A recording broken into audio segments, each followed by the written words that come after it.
Hi అండి. టిఫిన్స్‌లోకి ఎళ్లారా రాజు పెసరట్టు ఉప్మా అని నేనంటాను. మరి మీరేమంటారనేది కామెంట్ చేయండి. ఇంకా పెసరట్టు ఉప్మా చేయటం కోసం అని చెప్పి నైటే పెసలనేవి నానబెట్టేసుకున్నాను. 2 గ్లాసులు పెసలకి 1 గ్లాసు బియ్యం పోసుకొని నైటే నానబెట్టుకున్నాను. పొద్దున్నే ఇంకా వాష్ చేసేసుకొని మిక్సీ జార్‌లో వేసేసుకొని కొద్దిగా అల్లము, పచ్చిమిర్చి, కొంచెం జీలకర్ర, ఉప్పు అనేది వేసేసుకొని ఇంకా బాగా మెత్తగా పేస్ట్ లాగా మిక్సీ పట్టేసుకున్నాను. ఇంక ఇలాగా మిక్సీ అయితే మొత్తం పిండంతా పెట్టేసుకొని బ్యాటర్ అనేది రెడీ అయిపోయింది. ఇంకా దోస పోసేసుకోవటమే. నాకేమో పెసరట్టు ఉప్మా అంటే ఇష్టము. మా వారికేమో ఆనియన్ పెసరట్టు అంటే ఇష్టము.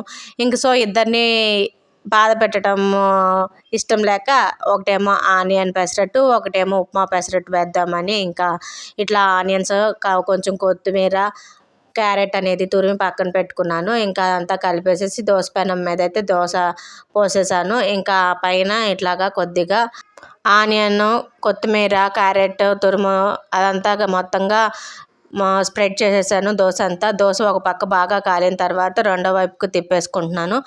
రెండు వైపులు తిప్పి కాల్చుకోవాల్సిన అవసరం లేదు. పెసరట్టు ఇలాగా పెసరట్టు అంతా ఎర్రగా వచ్చేంత వరకు కాల్చుకుంటే సరిపోతుంది.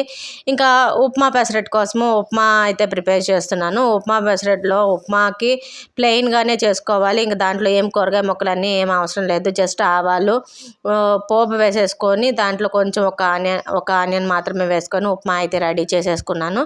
ఇంక ఇట్లా దోశ అయితే పోసేసుకుంటున్నాను. దోశ కొంచెం కాలిన తర్వాత ఇంక ఇట్లా అయితే ఉప్మా అయితే స్ప్రెడ్ చేసేసుకుంటున్నాను మొత్తంగా. ఇంక ఒకవైపు కాలిన తర్వాత రెండో వైపు కూడా తిప్పేసుకోవటమే. ఇంక ఎర్రగా కాలిన తర్వాత ఇది పల్లీ చట్నీతో సూపర్ టేస్ట్ ఉంటుందండి. నచ్చితే లైక్ చేయండి, షేర్ చేయండి, సబ్స్క్రైబ్ చేయండి.